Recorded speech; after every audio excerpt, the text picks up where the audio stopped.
ಇದೇನವ ಹಿಂಗದೆ ಮನೆ, ಕಸ ಗುಡಿಸಿಲ್ಲ ಏನೂ ಇಲ್ಲ, ಇಷ್ಟೊಂದು ಗಲೀಜಾಗದೆ. ನಾನು ಇಲ್ಲ, ಒಬ್ಬರೇ ಎಲ್ಲ ಮಾಡ್ಕೋಬೇಕಲ್ಲವ. ಹೆಂಗ್ಸಿಲ್ಲದ ಮ್ಯಾಕೆ ಆ ಮನೆ ಯಾಕೆ ಹೇಳು? ಅದು ಸರಿನೇ ಕಣವ. ಹೋಗವ ಮೊದಲು ಕಸ ಹೊಡಿ. ನಿನ್ನ ಕಸ ಹೊಡಿಯವ, ನಾನು ತಿನ್ನಕ್ಕೆ ಏನಾದರೂ ಮಾಡ್ತೀನಿ. ನನ್ನ ಕೈಲಾಗಲ್ಲ, ಹೋಗವು ಬೇಕಾದ್ರೆ ಮಾಡ್ಕೊ, ನಾನು ಹೋಗ್ತೀನಿ. ಅವಳಿಗೆ ಯಾಕಾಗಿ ಹೇಳ್ತೀಯ? ಅವಳು ಬೇಜಾರು ಮಾಡ್ಕೊಂಡವಳೇನೋ. ಹೋಗವ ನೀನೇ ಮಾಡು. ಹ್ಞೂ ಕಣವ. ಓ ಅತ್ತೆ, ಚೆನ್ನಾಗಿದ್ದೀರಾ ಅತ್ತೆ? ಹ್ಞೂ ಕಣಪ್ಪ, ಚೆನ್ನಾಗಿದ್ದೀನಿ. ನೀನು ಚೆನ್ನಾಗಿದೆಯೇ? ಹ್ಞೂ ಕಣತ್ತೆ.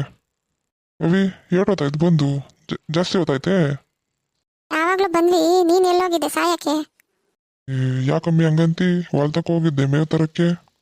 ಹಂಗಂದು ಇನ್ನೆಂಗಂತಾರೆ ಹೇಳು? ಮನೆ ಏನಯ್ಯ ಹಿಂಗೆ ಮಾಡಿದ್ಯಾ? ಕಸ ಗುಡ್ಸೋಕ್ಕಾಗಕ್ಕಿಲ್ವೇ? ನೋಡು ಎಲ್ಲಿ ದಲ್ಲೆ ಬಿದ್ದದೆ. ಏಟು ಅಂತ ಮಾಡೋದಮ್ಮಿ, ಅಡ್ಗೇನು ಮಾಡ್ಬೇಕು, ಹೊಲದ ಕೆಲಸ, ದನ ನೋಡ್ಬೇಕು, ಮೇವು ತರಬೇಕು. ನೀನು ಓದೋಳು ಅಲ್ಲೇ ಸೇರ್ಕೊಬಿಟ್ಟದೆ. ಇಲ್ಲ, ನೀನು 3 ಹೊತ್ತು ನಿನ್ನ ಬುಡ್ದಾಗೆ ಕೂತಿರ್ತೀನಿ. ಎಲ್ಲೂ 2 ದಿವಸ ನೆಮ್ಮದಿಯಾಗಿರಂಗಿಲ್ಲ. ನೀನು ಕಟ್ಕೊಂಡು ಸಾಯೋದಾಗದೆ ನನಗೆ. ಎಲ್ಲ ನಾವು ಹೋಗಿ 2 ದಿವಸ ಇದ್ದು ಬಂದುಬಿಟ್ರೆ ಮನೆ ಈ ಊಟಾಗಿರ್ತದೆ. ಯಾವುದು ಅಂತ ಮಾಡಲಿ ಹೇಳು ನಾನು? ಅದ್ಯಾಕಮ್ಮಿ ಬರ್ಬೇಕಾದ್ರೆ ನೀ ಈಟ್ ಕೋಪ್ತಾಗ ಬಂದಿದ್ಯಾ? ಹ್ಞೂ, ಈ ಮನೆ ಇರೋದು ನೋಡಿದ್ರೆ ಕೋಪ ಬರದೆ ಹಂಗೆ ಇರ್ತದೇನು? ಹೋಗ್ಲಿ ಬಿಡು, ಕ್ಲೀನ್ ಮಾಡ್ಕೊಂಡ್ರೆ ಆಯ್ತದೆ. ಯಾವತ್ತೂ ಇಲ್ಲ, ಅತ್ತೆ ಬೇರೆ ಬಂದವ್ರೆ, ಏನನ್ನ ಸ್ಪೆಷಲ್ ಮಾಡವಿ?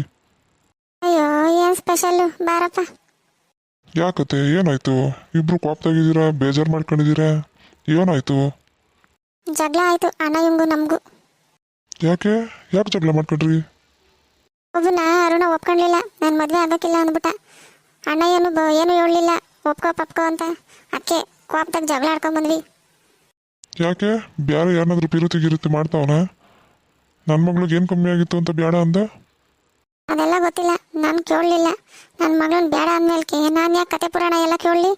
ಜಗಳ ಮಾಡ್ಕೊಂಡು ಬಂದ್ಬಿಟ್ಟು ಅವನು ಏನೇನೋ ಹೇಳಿದ್ಲು, ಒಪ್ಕೊಳ್ಳಿಲ್ಲ. ಮನೆ ಬಿಟ್ಟು ಹೋಯ್ತೀನಿ ಒಪ್ಪಲಿಲ್ಲ ಅಂದರೆ ಅಂತ ಹೇಳಿದ್ಲು, ಹಂಗೂ ಒಪ್ಪಲಿಲ್ಲ. ಅದಕ್ಕೆ ನನ್ನ ಜೊತೆ ಮನೆ ಬಿಟ್ಟು ಬಂದ್ಬಿಟ್ಲು. ವಾ, ಇಷ್ಟೆಲ್ಲ ಆಯ್ತೆ?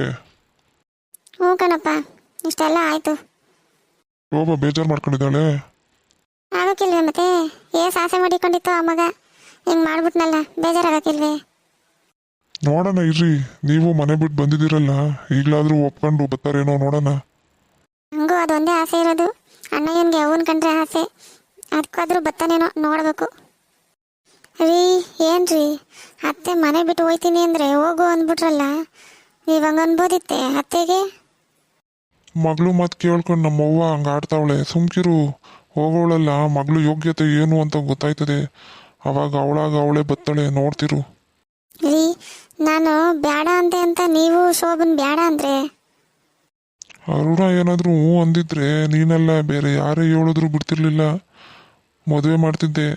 ಆದರೆ ಅವನಿಗೆ ಇಷ್ಟ ಇಲ್ಲ ಅಂದರೆ ಏನು ಮಾಡೋಕ್ಕಾಯ್ತದೆ? ಅದಕ್ಕೆ ಬೇಡ ಅಂದೆ ಅಷ್ಟೇ. ಈ ವಯಸ್ಸಿನಾಗ ಅತ್ತೆ ಮನೆ ಬಿಟ್ಟು ಹೋಗೋರೆ ಅಂತ ಊರ್ನಾಗ ಯಾರಿಗಾದ್ರೂ ಗೊತ್ತಾದೆ ಏನಾಯ್ತದೆ ಹೇಳ್ರಿ? ಏನು ಅನ್ಕೊಳ್ಳಲ್ಲ ನಮ್ಮ ಬಗ್ಗೆ. ಅಂದ್ಕೊಳ್ಳೋರ್ಗೇನಮ್ಮಿ, ದಿನ ಯಾರ ಮನೆ ವಿಷಯ ಸಿಗ್ತದೆ, ಏನು ಇವತ್ತು ಸಿಗ್ತದೆ ಅಂತ ಹುಡುಕ್ತಾನೆ ಇರ್ತಾರೆ. ಅವ್ರಿಗೆಲ್ಲ ತಲೆ ಕೆಡ್ಸ್ಕೊಂಡು ಕೂತ್ಕೊಳ್ಳೋಕ್ಕಾಯ್ತದ? ಏನು ನಾವೇ ನಮ್ಮ ಅವ್ವನ ಮನೆ ಬಿಟ್ಟು ಹೋಗು ಅಂತ ಕಳಿಸಿದ್ವಿ? ಮಗಳು ಮಾತು ಕಟ್ಕೊಂಡು ಹೋಗೋಳೆ, ಬುದ್ಧಿ ಕಲಿತಾಳೆ, ಸುಮ್ಕಿರು, ಬತ್ತಾಳೆ.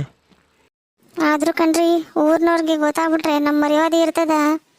3 ಕಾಸಿಗೆ ಹರಾಜ್ ಹಾಕ್ಬಿಡ್ತಾರೆ, ದೊಡ್ಡ ಮನೆಯವ್ರು ಬಾಳೆಲ್ಲ ಈಟೆ ಅಂತ ಅಂತಾರೆ ಕಣಮ್ಮಿ. ಅವರು ಇವರು ವಿಚಾರನ ಕಟ್ಕೊಂಡು ನಮ್ಮ ಮಕ್ಳು ಜೀವನ ನಾವು ಹಾಳು ಮಾಡೋಕ್ಕಾಯ್ತದ ಹೇಳು? ನಮ್ಮ ಮಕ್ಕಳು ಚೆನ್ನಾಗಿರ್ಬೇಕು, ನಮಗೆ ಹೆಂಗಿದ್ರು ಆಡ್ತಾರೆ ಜನ್ಗ.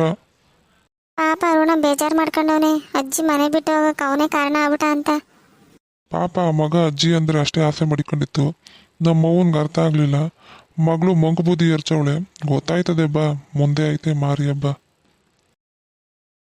ನಮಸ್ಕಾರ ಫ್ರೆಂಡ್ಸ್, ಇನ್ನಷ್ಟು ವಿಡಿಯೋಗಳಿಗಾಗಿ ಲೈಕ್ ಮಾಡಿ, ಶೇರ್ ಮಾಡಿ ಮತ್ತು ಸಬ್ಸ್ಕ್ರೈಬ್ ಮಾಡಿ.